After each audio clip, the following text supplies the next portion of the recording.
தந்தி தொலைக்காட்சி நேயர்களுக்கு வணக்கம். நல்லதை சொல்வோம், நல்லதை செய்வோம், நல்லதே நடக்கும். ஒரு வாழ்க்கையில் நல்லது நடக்க வேண்டும் என்று சொன்னால் நல்லதை சொல்ல வேண்டும், நல்லதை செய்ய வேண்டும். அந்த அடிப்படையில் இன்றைக்கு 5/10/2016 புதன்கிழமை விசாகம் நட்சத்திரம் காலை 7:57 வரை, பிறகு அனுஷம் நட்சத்திரம். இன்றைக்கு வடலூர் வள்ளலார் பிறந்த தினம். வள்ளலார்னு அவருக்கு பேர் ஏன் வந்துச்சு? வள்ளல்னால் யார்? பொருளை அள்ளி கொடுப்பவர்களுக்கு பெயர் வள்ளல். ஆனால் இவர் என்ன செஞ்சார் அப்படின்னா, இவர் அருளை அள்ளி கொடுத்தார். அருளை அள்ளி வழங்கியதனாலே இவருக்கு வள்ளலார் என்று பெயர். பொருளை கொடுத்தாலும் அவர்களுக்கு வள்ளல் என்று சொல்வார்கள். இவர் அருளை வழங்கியவர். வடலூர் இவருக்குரிய ஊர். இவருக்கென்று அங்கே ஆலயம் இருக்கிறது. நெய்வேலிக்கு பக்கத்திலே வடலூர் இருக்கிறது. வாழ்க்கையில் ஒவ்வொருவரும் ஒரு முறையாவது அந்த திருக்கோவிலுக்கு சென்று வள்ளலாரை வழிபட்டு வர வேண்டும். தைப்பூசத்திலே மிகப்பெரிய அளவிலே அங்கே விழாக்கள் நடக்கும். ஜோதி தரிசனம் செய்ய அத்தனை பேரும் வந்திருப்பார்கள். அங்கே இருக்கக்கூடிய அந்த வள்ளலாரை பற்றி உங்களுக்கு சில கருத்துக்களை சொல்ல வேண்டும். பொதுவாக எதிர்மறை கருத்துக்களை கூட நேர்மறையாக மாற்றியவர் வள்ளலார். அந்த காலத்திலே எல்லாம் வேண்டாம் வேண்டாம் அப்படிங்கிற வார்த்தைகள் உள்ள பாடல்கள் நிறைய இருக்கும். ஓதாமல் ஒரு நாளும் இருக்க வேண்டாம், ஒருவரையும் பொல்லாங்கு சொல்ல வேண்டாம், மாதாவை ஒரு நாளும் மறக்க வேண்டாம், வஞ்சனைகள் செய்வாரோடு இணங்க வேண்டாம் என்று ஆசிரியர் பாடம் நடத்தினார். எதிர்த்தாப்பில் இருந்த பையங்க கேட்டுக்கிட்டு இருந்தவங்க எல்லாரும் கேட்டுக்கிட்டு இருந்தாங்க.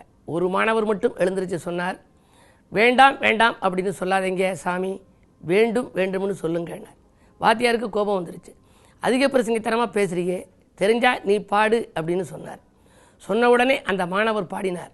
ஒருமையுடன் திருமலரடி நினைக்கின்ற உத்தமர்தம் உறவு வேண்டும், உள்ளொன்று வைத்து புறமொன்று பேசுவார் உறவு கலவாமை வேண்டும், மதி வேண்டும் நின் கருணை நிதி வேண்டும், நோயற்ற வாழ்வு நான் வாழ வேண்டும் என்று வேண்டும் வேண்டும் என்றே பேசினார். அவர்தான் வள்ளலார். அவர் இந்த பாடலை படிக்கின்ற பொழுது அவருக்கு 4 வயது என்று சொல்வார்கள். அவருடைய அண்ணன் தான் பிரசங்கம் செய்வாராம். அவ்வளவு பேரும் ஊர் மக்களெல்லாம் கேட்டு மெய்மறந்து போவார்களாம். ஒரு முறை அண்ணனுக்கு போக இயலவில்லை, காய்ச்சல் வந்து விட்டது. உடனே எல்லோரும் உங்கள் தம்பியை வர சொல்லுங்கள் என்றார்கள். அவன் சின்ன பையன் அல்லவா என்று சொன்னாராம். இல்லை, அவர் வந்து பேசட்டும் என்று சொன்ன உடனே வள்ளல் ராமலிங்க சுவாமிகள் அந்த இடத்திற்கு சின்ன பிள்ளையாக இருந்து சென்றார். சென்று அண்ணன் பேசிய சொற்பொழிவு போல இவரும் பேசத் தொடங்கினார். அண்ணனுக்கு வீட்டிலே இருப்பு கொள்ளவில்லை. காய்ச்சலாக இருந்தாலும் எப்படித்தான் பேசுகிறான் தம்பி என்பதை பார்க்க வேண்டும் என்று ஓரிடத்திலே இருந்து ஒளிந்து கேட்டார். மக்கள் வெள்ளம் சுற்றி சூழ்ந்திருந்தது. அருகிலே ஆடு மாடு மற்ற விலங்குகளும் நின்று ரசித்து கேட்டுக்கொண்டிருந்தன. அப்படியே ரசனையில் இருந்த மக்களை பார்த்தார். அண்ணனுக்கு கோபம் வந்து விட்டது. நம்மை காட்டிலும் இவருடைய சொற்பொழிவுக்கு இவ்வளவு ரசிப்புத்தன்மை இருக்கிறதே என்று நினைத்து வேகமாக வந்து வீட்டு கதவை சாற்றிவிட்டு, இன்று தம்பிக்கு நீ சோறு போட வேண்டாம் என்று சொல்லிவிட்டார் அவருடைய துணைவியாரிடம். அன்னிதான் சாப்பாடு போடுவது வழக்கம்.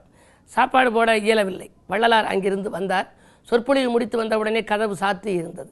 திண்ணையிலேயே படுத்து விட்டார். பாவம், சின்ன குழந்தை. அப்படி படுத்திருக்கின்ற பொழுது இரவு திடீரென யாரோ காலை தட்டி எழுப்பியது போல இருந்தது. எழுந்து பார்த்தார், அண்ணி இருந்தார். இவருக்கு என்ன தேவையான சாப்பாடோ அந்த சாப்பாடுகளை எல்லாம் இலையிலே பரிமாறிவிட்டு சென்று விட்டார். இவரும் சாப்பிட்டு விட்டு இலையை பக்கத்திலே போட்டு விட்டார்.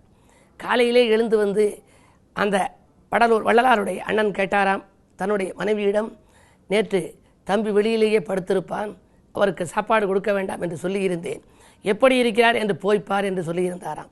வந்து பார்த்தால் வள்ளலார் சொன்னார், அண்ணி நீங்கள் தானே எனக்கு சாப்பாடு கொடுத்தீர்கள், இதோ நான் சாப்பிட்ட இலை இருக்கிறது, சாப்பிட்ட மீதம் இருக்கிறது என்று சொன்னாராம். இறைவனே அள்ளி வடிவத்திலே வந்து கொடுத்ததாக ஒரு ஐதீகம் அங்கே இருக்கிறது. இதெல்லாம் அங்கே பொம்மை கண்காட்சியில் வைத்திருக்கின்றார்கள். அப்படி இறைவனை தரிசித்தவர் வள்ளலார். 4 கோபுரங்கள் சிதம்பரத்திலே இருக்கிறது. வள்ளலார் வந்து கொண்டே இருந்தார். எந்த இடத்திலே உனக்கு காட்சி கொடுப்பேன் என்று சொன்ன பொழுது இறைவன் சொன்னாராம், 4 கோபுரங்களும் எங்கு தெரிகிறதோ அந்த இடம்தான் உனக்கு உரிய இடம் என்றாராம். நடந்து வந்தவர் நிமிர்ந்து பார்த்தார். வடலூரிலே பார்த்தார். 4 கோபுரங்களும் தெரிந்தது. அந்த இடத்திலே தான் வள்ளலார் ஐக்கியமானார். அந்த வள்ளலாருக்கு பிறந்த தினம் இன்றைக்கு வந்திருக்கிறது.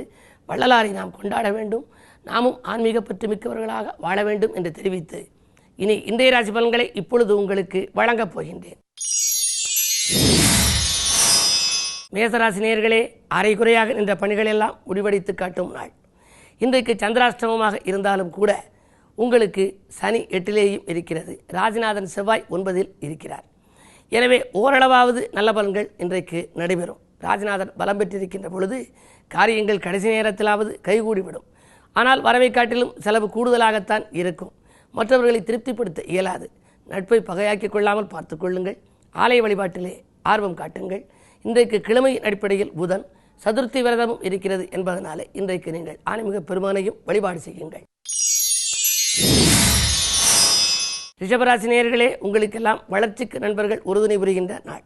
இன்றைக்கு வரும் வாய்ப்புகளை எல்லாம் நீங்கள் உபயோகப்படுத்திக் கொள்ளுங்கள். வரவு திருப்திகரமாகவே இருக்கிறது. உத்தியோகம் சம்பந்தமாக ஏதேனும் முயற்சிகள் எடுத்திருந்தால் அதில் உங்களுக்கு அனுகூலங்கள் கிடைக்கும். இடமாற்றங்கள் சம்பந்தமாக எடுத்தவர்களுக்கு அதிலும் அனுகூலங்கள் உண்டு. வாழ்க்கை தேவைகள் பூர்த்தியாகும் நாள் இந்த நாள். மிதுனராசி நேயர்களே, உங்களுக்கெல்லாம் விலகிச் சென்றவர்கள் விரும்பி வந்து சேரும் நாள். உறவு பகையாகி போய் விலகிச் சென்றவர்கள் இப்பொழுது விரும்பி வருவர். வியாபார நலன்கருதி பயணம் ஒன்றை மேற்கொள்வீர்கள். கல்விக்காக கலைக்காக எடுத்த முயற்சிகள் கைகூடும்.